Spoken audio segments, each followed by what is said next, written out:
All right. Welcome back. Nice to see you. It's always lovely to see you and to do these with you. Yeah. Yeah. So, authentic spirituality. Ooh. Let's clear the. Let's clear the way for it. Yeah. Mm. Is there anything you want to say to begin before we dive into these topics? Well, I think I would like to say that we are sat here as two very human beings who, I guess, consider ourselves to be spiritually aware and connected, and we'll come on to define what that means. But we're also very accepting of our humanness. And although we both guide others in our work through our own, where we've done work on ourselves and we've benefited from that, and we love to share that with others, we come from a place where everyone is equal. We don't deem ourselves more or less valuable or important than any other human being. And I think that's an important part of this topic. Yeah, thank you. I just realized that this might be relevant. I was actually raised in a fundamentalist Christian childhood or church, the Church of Christ, not Latter-day Saints, but Church of Christ. Which in America it's the one where they sing with no instruments because there were no instruments in the New Testament. Like it's that sort of. Okay. And if it wasn't addressed in the New Testament, then it's between you and God. So they actually don't have a stance on, say, birth control or abortion. Okay. They're like, yeah, it's between you and God because it's not mentioned in the Bible. So fundamentalist, but also, strict scripturalist. They would consider me falling away. When I was 17, I just kept asking too many questions. That they would refer to this passage, Deuteronomy 29:29, which basically says, whatever God wants you to know, he'll reveal to you, and anything else is sort of his business. That didn't really jive with me. And in my experience, having studied a lot of different spiritual paths, at their purest, they all say very similar things. And the idea that, one sect or, sectarian approach is better than the other, or, we're saved, but, those Christians in the church across the road, literally, sometimes on the other corner, right? Like you could see the other building, aren't. And I think I always thought that was sort of silly and absurd. But it's no different. No. So for me, spirituality or spirit, and I think they're all great metaphors. And I think what's happened with most spiritual traditions, conventional spiritual traditions, is they've got caught up in the metaphor as truth, and the mythopoetic themes as the truth. And they get into arguments over that. And if you believe this mythopoetic theme, then you're okay. And if you don't believe in this mythopoetic theme, then you're not, Yeah. And I think believing in in a biologically virgin birth is one of those things that people get caught up on. If you believe it, you're okay. If you don't, you're not. And I just don't think that flies anymore. So it has certain problems. Yeah. I had a similar experience with the church. My mum is Christian, not strictly, but she believes in the ways of Jesus. My dad was atheist.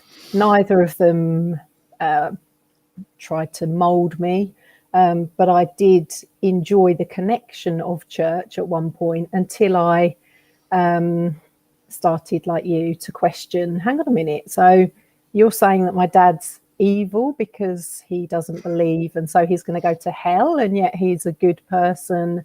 And I turned my back, and also threw the baby out with the bathwater as I did so. I kind of shut down my spiritual connection at the same time, and there was a lot of sadness around that. So it's taken a long time to work back to actually what is true for me.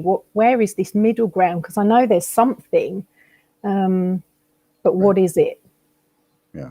Yeah. And Mm, for me, because, the lack of depth or meaning, I don't believe in an anthropomorphic view of God, but I certainly consider myself spiritual. But for me, mm, that shows up as, being infused everything I do with my life purpose, mm. which has to be some kind of service. And, for me, that's just simply assisting in the acceleration of the evolution of consciousness on the planet. And for me, that's the reason to wake up. So I think there can be, the baby out with the bathwater.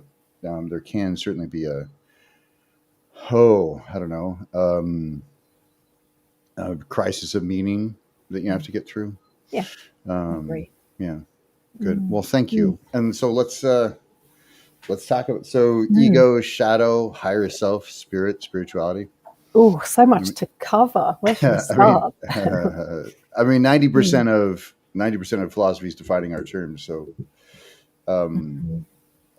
I, I think it's important to mention that we're sitting here with our own views and ideas, and we're not trying to talk anyone into anything or convince anyone of anything. We're just having an open discussion and sharing some views. Yeah. um, so if, as with anything, if it resonates and feels good, take it, and if not, leave it. It's just our view. We're not considering ourselves to be big expert gurus. We're human beings. Also, I'll speak for myself. I don't care if they. It's like if you go, oh, I think you're wrong. I go, okay, Yeah, cool. That's cool. that's fine. I don't care. Yeah. I think before we go on to define what these words might mean and break them down, I think it's also important to say that we know that all humans have experienced trauma and rejection, and that we can all operate from a result of that place, and but yet none of that makes us bad. It just makes us human. It makes us work in progress. Okay, thank you. So ego, I'd like to Mm, dive right in with unfortunately some of the alternatives that have arisen mm, for conventional religion. And, some people try out Eastern traditions or some version of Eastern traditions. mhm, And I've seen a lot of people talk about this annihilation of the ego, and I think it's important. Before we talk about the problems of that, mm, what I think ego is, for me, ego means the seat of your consciousness. And as our ego evolves, because people do evolve through stages, and just very quickly, one way to think about the basic, like the simplest model for ego development would be three stages, like pre-rational, rational, and trans-rational, or pre-conventional, conventional, post-conventional, or egocentric and nationalistic, or gender-centric, or sort of me and my people against the world, and then mhm, world-centric, which is sort of we're all in this together. And so I have it that as the ego evolves, it actually expands, but it doesn't need to be defended or asserted. So it's the small ego that's the loud ego that people talk about. But actually, if you have the experience of dissolving, quote, dissolving the ego in Satori, or what have you in meditation, where boundary conditions sort of melt away, I actually have it. It's an expansion, not an annihilation. And I think it sets up, anybody who says you need to annihilate your ego. First of all, it's a very egocentric view. mm. It is. Um, and also it creates a sort of self-hatred for people. Like they're like, oh, that's anything they desire or want to assert in the world or want to create, or react against, then that's their ego. And usually people ask saying that you're arrogant or egotistical, or what have you. Usually it's their ego that it's brushing up against. So I think the whole approach, and I've often wondered if it was just a mistranslation from Mm, Gautama the Buddha, like, or maybe they just had a different, approach to it, mhm, and different, and it's been a few thousand years, so perhaps our views have evolved. And I realize it's a very unpopular perspective, mhm, um, but when as it evolved, it expands, but it gets more diffuse. From mhm, oak to reed to lake. mhm. Um, Can I add a slightly different take on Yeah. that too? Yeah, please do. So I see our ego as our sense of self. So it's what separates me from you. It's our uniqueness, our identity, and it's where our personal power lies. And it's not bad. And I Sure. think when we link that with spirit, that's when we can expand. But when we're born whole. We're born accepting ourselves. We're born trusting in life, and when we cry, our needs are met. We're not afraid to be ourselves. And as our personality begins to develop, our ego, our personal identity, we start to face rejection because we're showing up as different. We're showing up as I. And that's when we start to see the ego as wrong, or our identity as wrong. So I know we're kind of coming from different angles here, but our uniqueness, our unique expression of the universal I,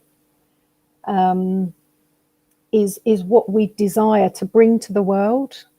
It's what we crave to radiate out to the world, our unique expression.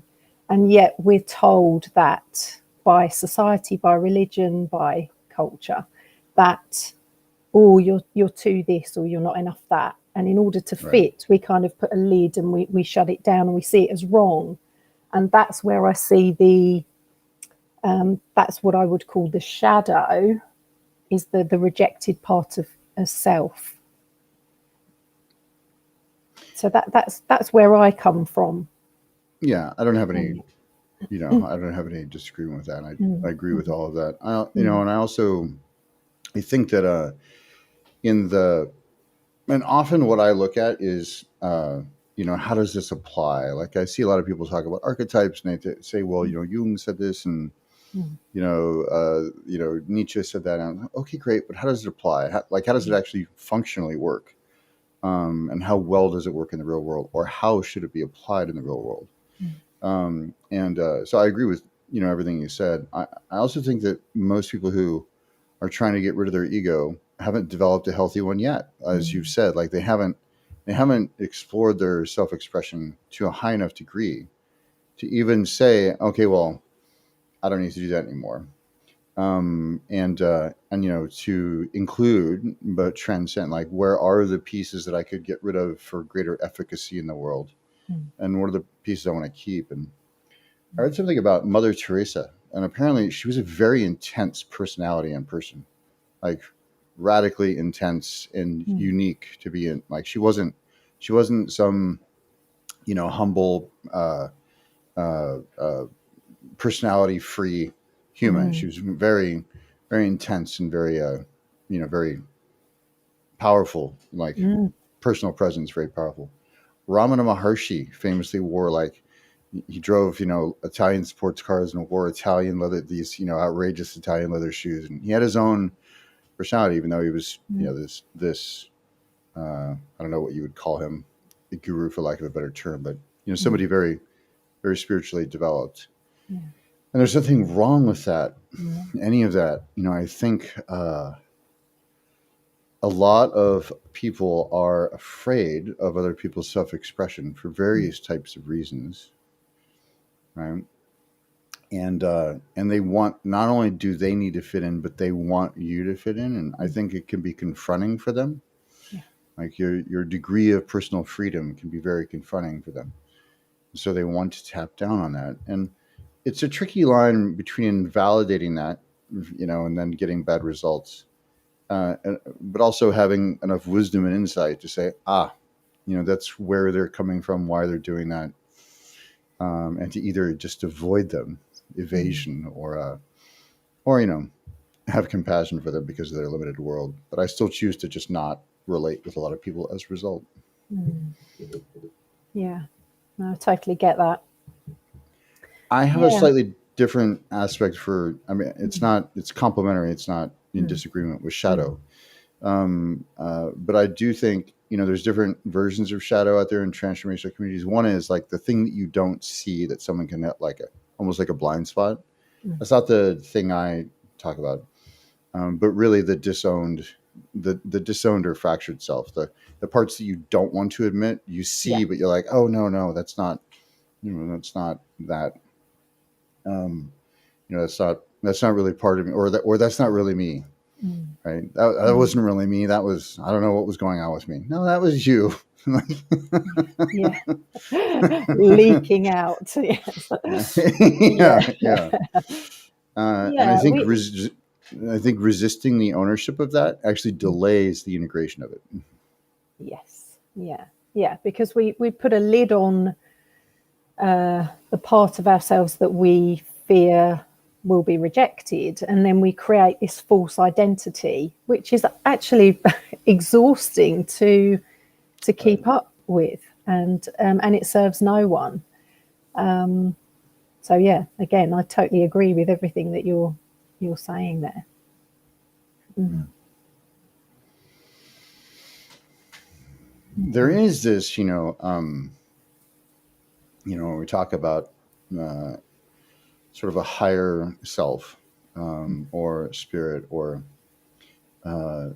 there obviously is a search for things, and I've often wondered, how is it that people fall prey to cult leaders or mega church, you know, preachers, or like how do they sit at home and send them a bunch of money when they're on a fixed income, say, they're on, in the United States, they're on Social Security, they're retired, and yet they're sending, every spare dollar to somebody on TV, um, who's, reading, and some of these people have become billionaires in the United States, and yet their charitable contributions are very low. Not that they should, but if you really are, um, Mm.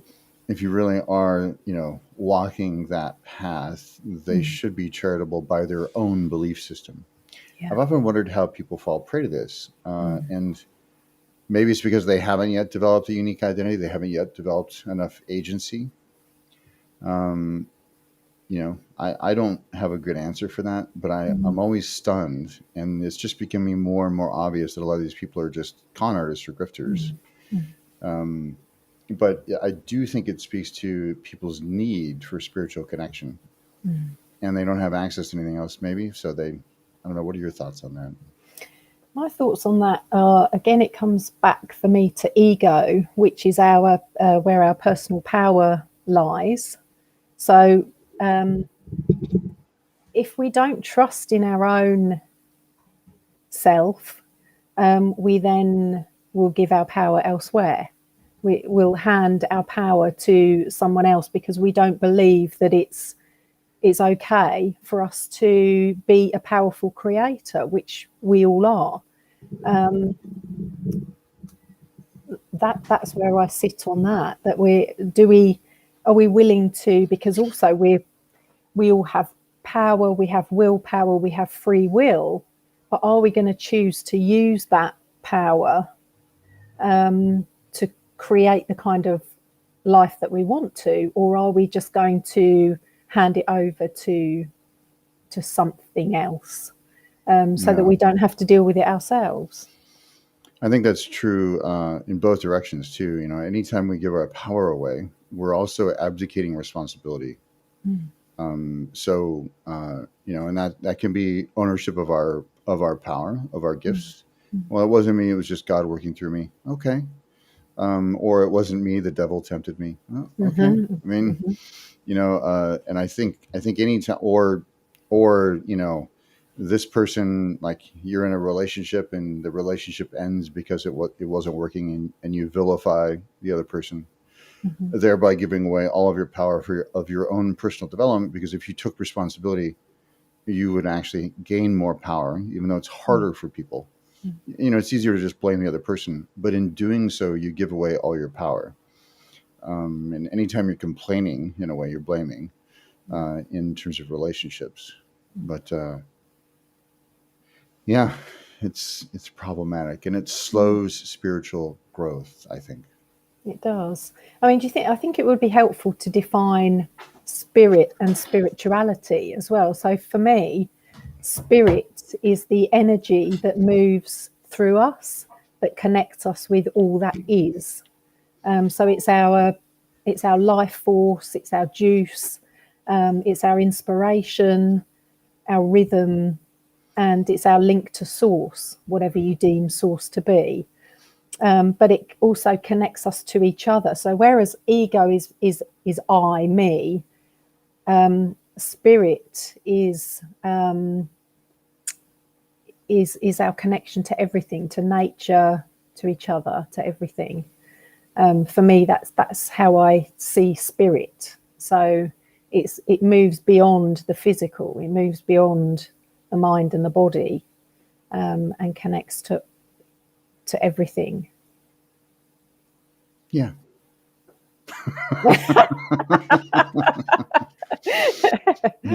I mean, I just, that's very thorough. I completely agree. I simply say that which moves through us that's greater than us. But which I think is actually the, like, Greek spirit means, inspiration, that which animates us. But I agree with everything you said there. So we are in agreement on our definition there. So we're not going to fall out. We're not going to have a battle of ego. That's right. You win. That's fine. We'll arm wrestle. Yeah. I think I do think there's I think everything's spiritual, and so my view on spirituality is more of a non-dual. It's like, so the Hebrews have a wonderful joke, and they're in the Garden of Eden. Adam eats of the fruit of the tree of knowledge, and God comes down. Adam, why did you eat of the apple? He says, the woman tempted me. And God goes to the woman and says, why did you tempt the man? She said, the serpent tempted me. And then God and the serpent look at each other and they wink. So I think there is this, like, it's all, whether it's yin and yang, or whether it's dark and light, or whether it's, it's all part of the same circle. And I do believe everything's spiritual. So to say something, a lot of the trouble I have with current transformational communities, or I just call them pseudo-spiritual communities, or light workers, or is there sort of like, they have this category of this is spiritual and this is not, which really is, if you think about it, a very conventional, almost like it's modeled after Christianity, and there's just a denial or a suppression of everything from your diaphragm down. Is one way of thinking. More base desires, or more, and so there's a high degree of spiritual bypass. There's development of shadow, and we saw a lot of it. During the pandemic, there was a bunch of collapses because under pressure, because they had been denying this stuff, and when you deny it, when you push it away or suppress it, you don't actually get to integrate it. It delays the integration of it, delays the transformation over the evolution of it. And so you saw a lot of these communities with a lot of infighting, and under the pressure of the pandemic, they just collapsed because they had pushed the reality of who they were aside for so long. And, that creates a very weak ego. It does. So we have, this is very general, but religion has us kind of shaming the ego. Buddhism, for example, has us denying the ego, and many spiritual communities believe that we should transcend the ego, right? And yet we need the ego. We have it for a reason, and we need the ego in order to carry out our work and to make the world a better place. So spirituality for me is about being aware of all of this and choosing to connect with spirit and our higher self for guidance. And I see higher self as I see higher self as wisdom. So this is how I relate to higher Sure. self. And I know we all have different words and terminology, but for me, it's a deep inner knowing. It's something I have a really strong connection with now. It's a quiet, calm, for me, it's a quiet, calm feeling, or it can be a voice or a feeling. But it shows us how to use our spirit in a loving, healthy, helpful way. So it's kind of like a GPS system. And often when the mind shouts very loud, don't do, oh, but don't do this, and oh, you shouldn't this, and you shouldn't that. For me, there's this calm voice that just says, do it, it's okay. And I just don't deny or argue with that voice. It's so strong. And so, I feel that's really helpful to learn to tune in or find that wisdom. I mean, some people may call it God, the voice of God, perhaps. For me, it's just this wisdom that guides me in the easiest, quickest way to where my soul, if you like, would have me go. I'd love to know what you think about higher self. Yeah, I don't. It's been a while since I've really toyed with the idea. I know the language is out there, the ideas are out there, and I think what you're saying is a very rings true. I think closing that gap, like ideally. So let's just look at personal evolution in general. I think a lot of, as we evolve through stages, and like there is a place where you could embody your higher self all the time. And I think a lot of the stuff that creates that separation between, just inherent in the language is higher self and lower is lower self, right? Mm-hmm. And so, I think that the more you integrate shadow, the more likely you are to close the gap between higher self and the parts of you and the time you embody something other than that. Mm-hmm. Um, and and I think that process of integration is what speeds us along in our personal evolution. I noticed, even though I used to use almost exactly the same language of everything you said, I noticed I had a tremendous amount of internal, like when you were saying it, I was like at the separation thing, for me. But I do think it's a path, and I think what's important is that people don't shame themselves, and I want to talk about shame and control and those things Mm-hmm. as well. But I think it's important because again, that just slows your progress when people shame themselves. And we could talk about, having a solid sense of self means that you can unflinchingly examine your behaviors. Like self acceptance doesn't mean you're okay being a jerk. It means you're willing to examine yourself in the mirror without without condemnation or adulation. Pumping yourself up is just as dangerous as beating yourself up. And self acceptance is sort of a value free examination. Like, oh, interesting. I was really good at that. Okay, great. Or, wow, that didn't go as nearly as well. Fascinating. And so to actually be just examining yourself but being willing to look at it. And if somebody says, hey, I think you were doing this thing, never rejecting it out of hand. By the way, they might be wrong. They might be 100% wrong about all sorts of things. But to be willing to look and to be willing to examine, I think that's self-acceptance. And so your darkest, deepest desires or motivations are being like, yeah, that's real. That's there for me. And consciousness can go anywhere. Like people can have all sorts of thoughts go through their head. Doesn't mean they're going to act on them, but to deny that they're there, I think is dangerous and counterproductive. Totally. Did I answer your question? I don't know if I Well, I think my higher self. question really was, what's your definition of higher self? But Yeah. yeah,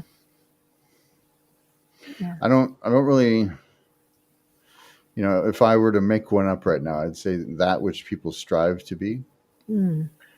I do look at, like you were talking about that voice that tells, so that, I think there is sort of a timeless, omniscient part of us, like the part of us that always knows.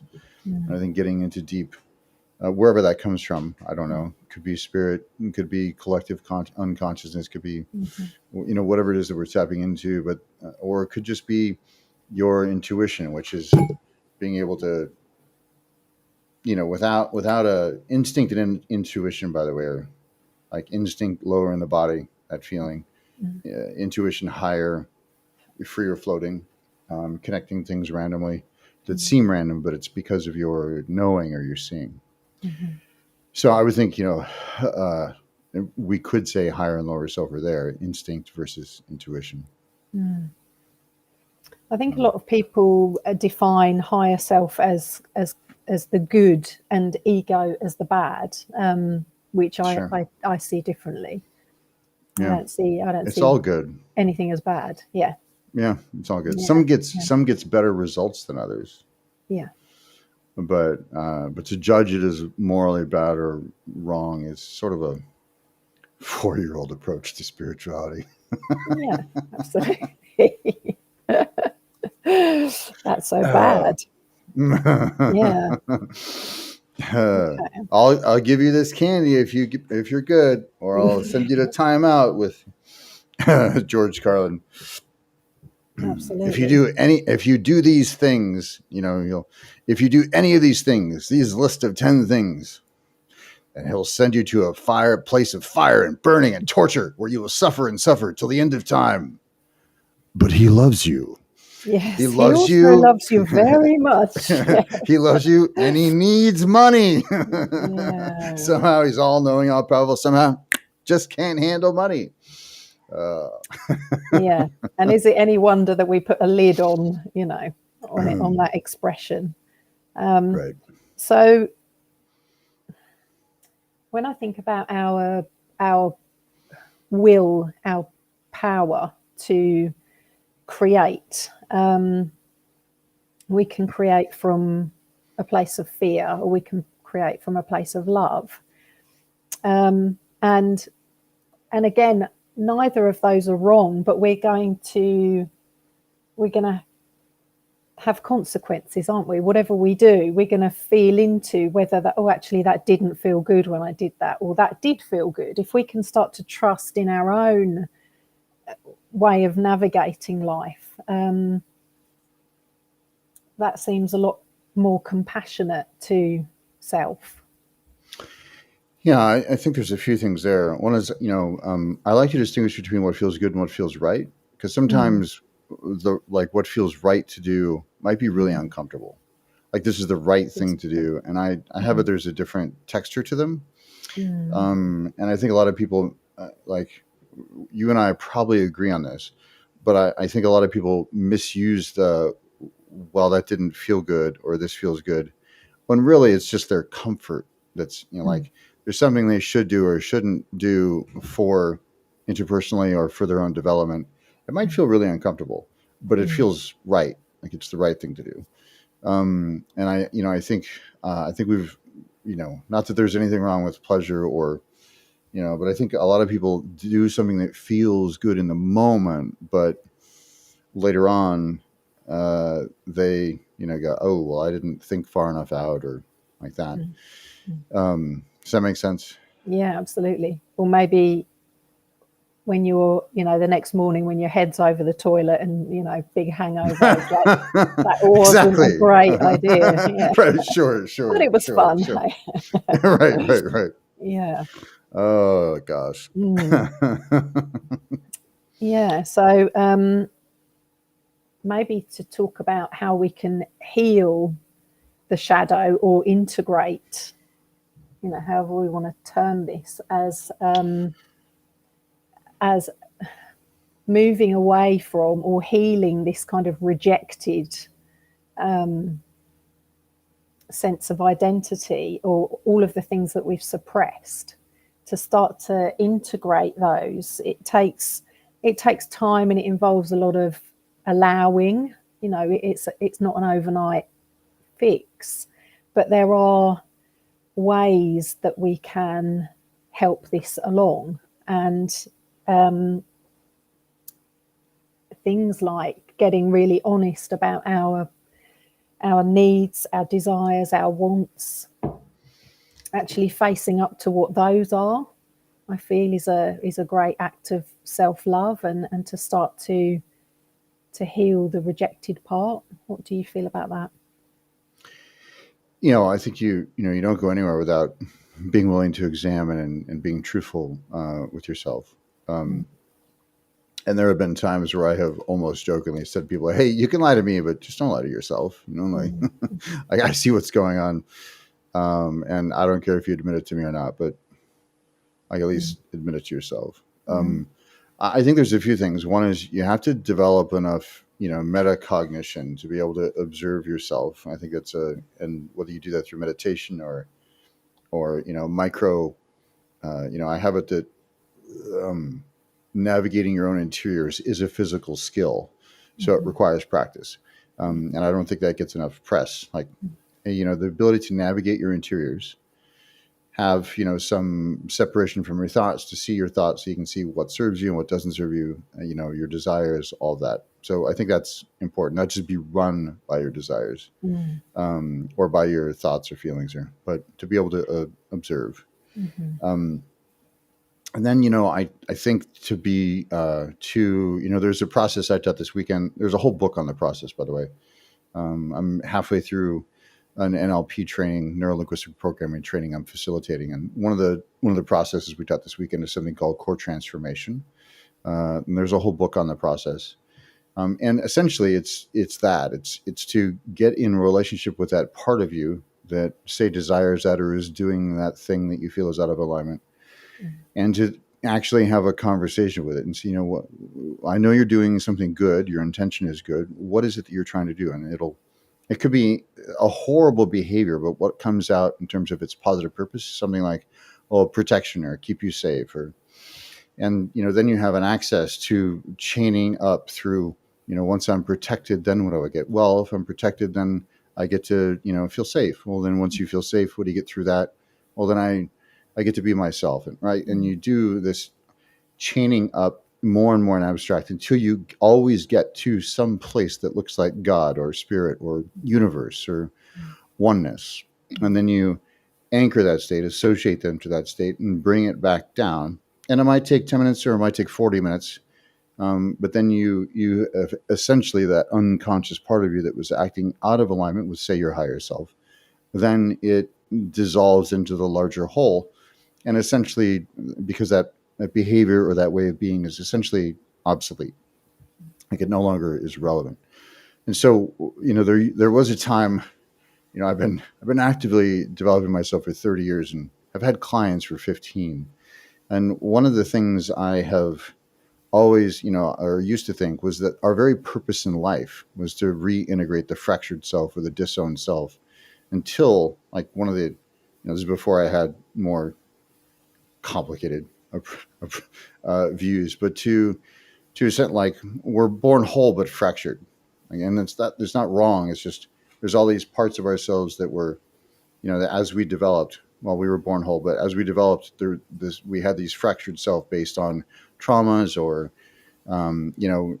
significant emotional events, I'll say, which may or may not have been traumatic. They just may have been situations we couldn't make sense of with our younger, underdeveloped nervous system, or we couldn't make empowering meaning out of it as a, say, 6-year-old. And so part of the path of personal evolution, or part of the path of embodying just being your higher self, isn't to deny or suppress those things, but to bring them home, to embrace them, take them up to spirit, and, bring them home into the larger whole. Once they realize they were once part of a larger whole. I love that. Yeah, it's pretty cool. It's pretty cool. High five. Yeah. So So what you're talking about is real self-awareness and self-acceptance and moving into compassion and love and integrating. Yeah, and even all. appreciation for those parts, Mm, because they do have some positive purpose. Even, and some people will go around saying, "Oh, I hate that part of myself," which is kind of like telling, because in a way the part is as old as it was when it was split off.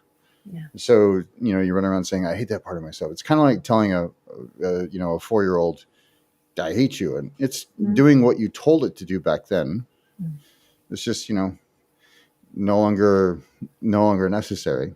Yeah. And it hasn't gotten the memo. So I think appreciating it, sometimes apologizing for not appreciating it, can be very healing. And sometimes, if it's a part that they really, really have said, I hate that part of myself a lot, or denied that aspects of themselves a lot, sometimes, or they are refused to say, I know you must be doing something good. Sometimes I have to talk to the part first. Be like, well, they may not appreciate you, but I do. What is your positive purpose for them? But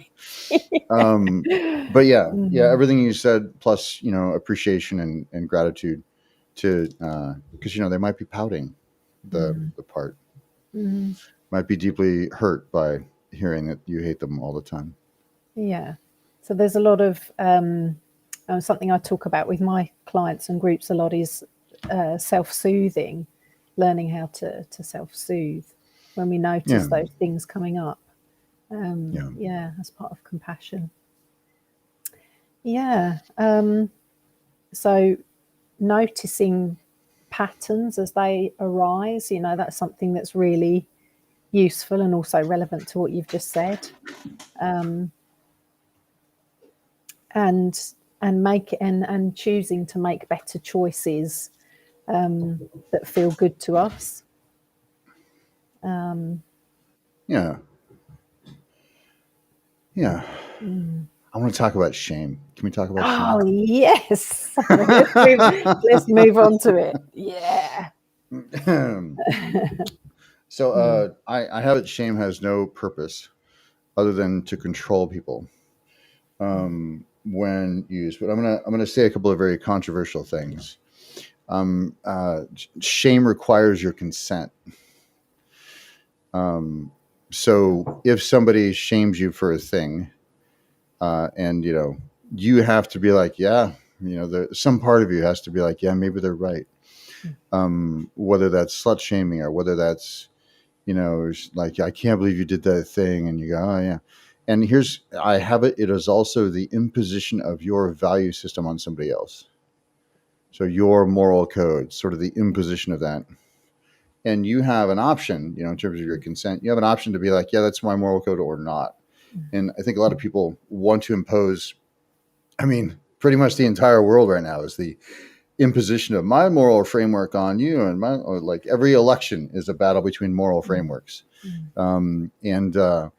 And to just recognize that for what it is. But a lot of people have shame and guilt confused.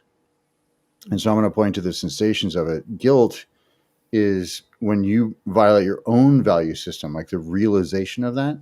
But it's like an adrenaline rush. Like, oh, I got to fix that. That's not shame.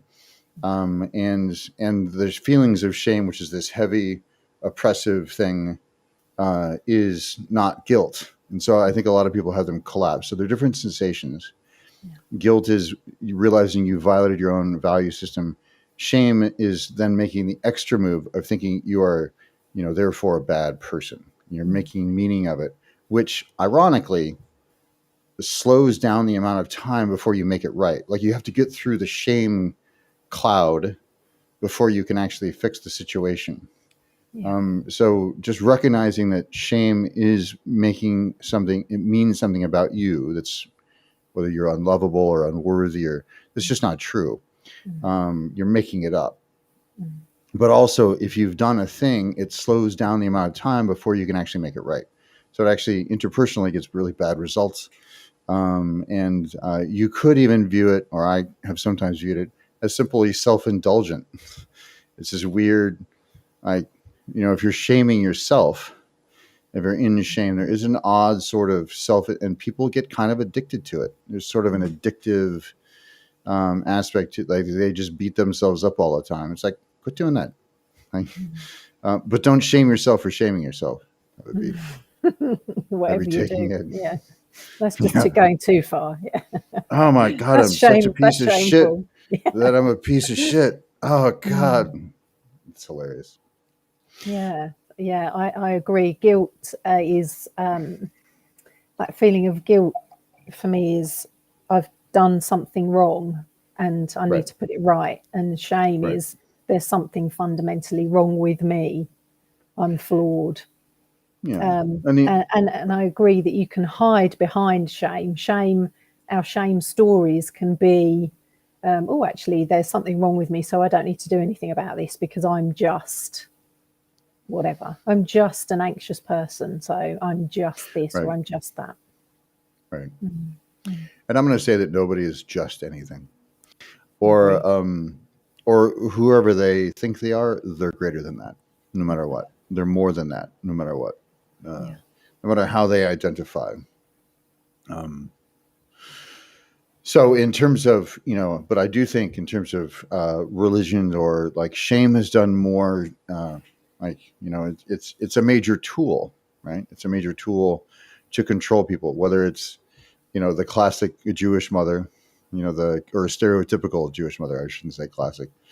Like, oh, you'd never call me. Maybe you don't love me, or whatever. I can't do a good impression. I've had lots of friends though who are of the chosen people, who've given me some of the tribe, who have told me stories. Um, but or whether it's your own sexuality, and I think a lot of these rules or social constructs or restrictions were relevant a couple thousand years ago, right? Like, it made sense for cohesion of the tribe, or for the community, or for hygiene, let's say, like, or disease. I think it makes sense, or food choice. It's funny. I think Chris Rock does a bit on, I study comics, by the way, and their delivery, and it's one of the things I do. TED Talks and comics. Okay. Chris Rock, talks about how 5,000 years ago a pork chop would kill you, but now we have Saran wrap, Reynolds wrap, refrigeration. Now a pork chop's your friend.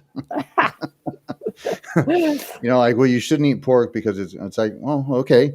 It was, they were walling around in mud and poop, and they didn't have processes for, making sure the meat was clean, or, they didn't have processing of meat. And so, like, historically, it makes sense. Historical context is important. And I think it's 2 Corinthians in the Christian Bible, in the New Testament, it says that women shall not wear braided hair in church. Ooh, heaven Sort of in forbid.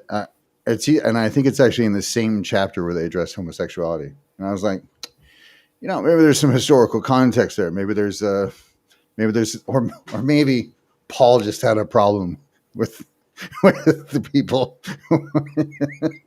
from You had a certain. problem. Yeah. Yeah, maybe Paul just had a problem. Yeah, yeah. Or was it Peter? I can't remember. Probably both. Whoever wrote Corinthians. Hey, but they were human, so we'll forgive them. They were just human. There's some scholarship to support that they were sexually active, but they had sex with slaves because they weren't considered people.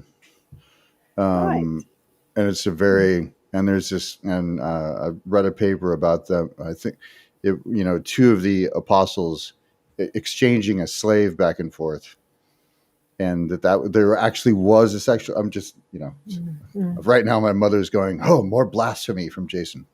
But there's some scholarship to support that. Yeah. It's an interesting look at the historical context. Anyway, I didn't mean to go down that.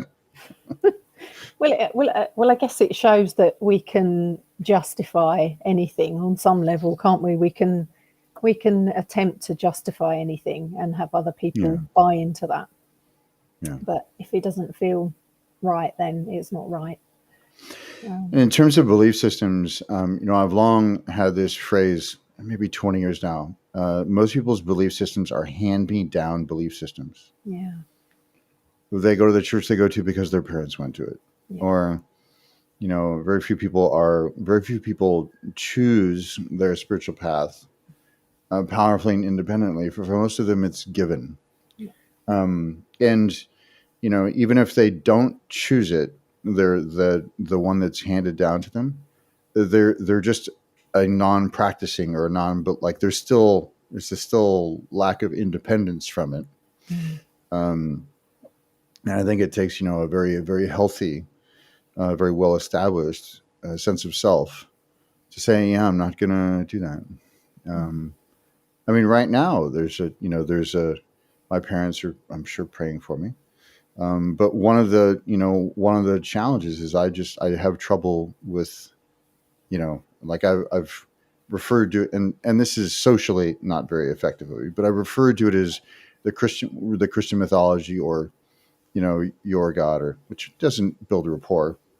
But if they say they're praying for me, I'm like, thank you. Like people in a building, sending out positive intentions for me, wonderful.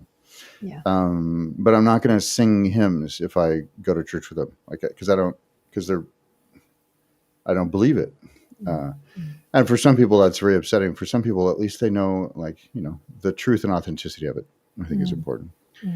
But we want to give people, like, the first thing you have to do is you have to take back your power and to choose. It's time to, and you can construct, what are my spiritual principles? Who do I want to be? Like, you can choose all of that. How do I want to show up in the world? And then work to integrate the parts of you that are acting out of alignment with that, while examining it all unflinchingly. Yeah, and just going back to touch on the idea of, or the praying. Praying really is a form of wishing, making intentions, or wishing for something, wanting for something to happen. But if we're then not listening for answers, not listening for inspired action to take in order to make that happen, again, we're just giving our power away to say, oh, please, God, please make this happen because that suits me. There are different ways of looking at prayer, and I have no problem with people praying for, whatever they wish for, but to expect things to happen without us co-creating, if you like, the results is to me kind of pointless. Yeah, I mean, and I hate to keep bashing Christianity, but it's the one I'm most familiar with. I'm sure we could pick any religion if I knew enough about it. I would be equally, like, this doesn't make sense. To say it's all God's will is kind of when He gives you free will, is kind of a performative contradiction. It's like, well, it's God's will that the Christian scientists, who oddly don't believe in modern medicine. So if the child dies, well, it's God's will. Well, God gave you free will, right? Isn't that supposed to be your whole experiment according to your mythology? And so, to let your child, there's this very strange, and you could say, well, God, created doctors to invent medicine, right? Or scientists to invent medicine, doctors to prescribe, to apply it. Like, you could, through their lens, easily. And like you said, they'll use whatever they want to justify their own approach. But I just think there's so many performative contradictions in it. And there just isn't a good aligned spirituality. It's either ascensionism, which is sort of skipping over the shadow spiritual bypass of modern alternative spiritualities, or transformational spiritual communities, light workers, what have you. Or there's the or there's the Christian mythopoetic themes, and you're supposed to deny your earthly self for a realm that we have no evidence of. I think it's all just very silly, and we have to be, we're spiritual beings now, and there is no such thing as ascension unless we actually address and embrace those, quote, lower modes of being, and it's all spiritual. It is. It is. And I've got one tattoo. It's on the nape of my neck, and it's a. You have a tattoo? I know. I probably go to hell. But hey, so it's on the nape of my neck, and it's an equilateral triangle, and it represents mind, body, spirit, but also it's pointing upwards, and it is for me. It's laying the foundations, and how our foundations need to be solid, and we need to be on the ground, rooted to the earth, and then looking up as to what to do. I feel that, as you say, to deny our earthly connection, to deny our body, to deny our pleasure, to deny even things like the way what we eat and stuff like that. You know, taking care of ourselves is also can be seen as. I remember an aunt saying to me once, I'd been for a massage, and she said, "Oh, you don't mind taking care of yourself, do you?" As if it was not a bad thing, but almost like, "Oh, wow, you're taking care of yourself." That's quite indulgent. To take care of ourselves and to treat our body with respect is so important. And why do we need to transcend that, which is impossible anyway? While we're here on Earth, what's the point? It really is. So it's transcending your ego. It's actually an impossible feat. Yeah. And it sets up so many problems interpersonally. I think is there anything else you'd like to express or share or say? No, I think we've covered everything that I wanted to. How would we, to round this up, how would we define authentic spirituality, which was what we named the. Well, we're just talking about clearing the way for it. Oh, that's true. We never promised to define it. So anyway, bye. Yeah, exactly. Good luck. And in part 2, I don't actually think people can answer that for themselves. So I don't think I can tell people what authentic spirituality is for them. And that's probably the most anticlimactic answer for that as possible. But I don't think it's my place to say. What I do think we can do is clear the way for it. So clearing out, predetermined or hand-me-down beliefs that I don't, which is just them being unconscious with their spirituality. Or, and it could even, this is great. So Prince died of a opiate overdose, and he was addicted to opiates because he needed double hip replacements. It was against his Jehovah's Witness religion to have a blood transfusion. Little known fact about that. So instead of getting the hip replacement that he needed, double hip replacement, he, just managed the pain through opiates, which apparently was okay with the religion, and died as a result. Now, his Larry Graham, this bassist from Sly the Family Stone in the 70s, was Prince's bass mentor in the early 2000s when he lost a son. And so in his moment of weakness, he converted to Jehovah's Witness. Now, I think that's still an unconscious conversion. So I think you can have and of course he was free to choose. But I do think people, in their moment of weakness, you will have people, and by the way, I've talked to Jehovah's Witness evangelists that usually leave okay, I think, I'm happy to talk to them. I enjoy it. Same with Scientologists. Same with Mormon. I'm happy to talk to them. I find it entertaining. But the Jehovah's Witness sort of give up on me when they realize I don't live from fear. And even my views of spirituality, they basically realize they have no leverage around pain or fear with me. And so they kind of just give up and wish me a good day. I think the longest conversation I had with one was 20 minutes. And he's like, "Well, you seem like you're doing pretty good." I said, "Yeah." And he goes, "You seem pretty happy." And I go, "Yeah." And he goes, "Okay, well, I'll see you later. Like, he just gave up.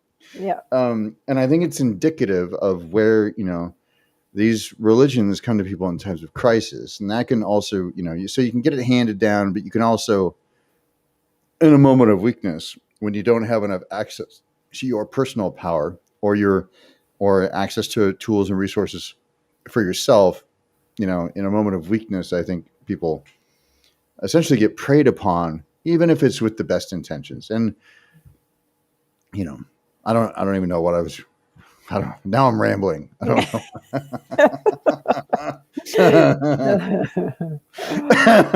So, I think right. So clearing the way for authentic, I think, you have to clear away all the preconceived notions. You have to do the things that we suggested, which is to integrate your shadow, and really define, like, you can, like, clean slate, blank canvas, say, who do I want to be and how do I want my spirituality to live through me? And then whatever's in the way of that, then work to integrate those parts, not deny them.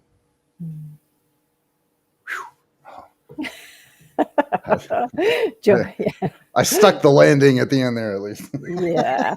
Nice comeback. Yeah, I think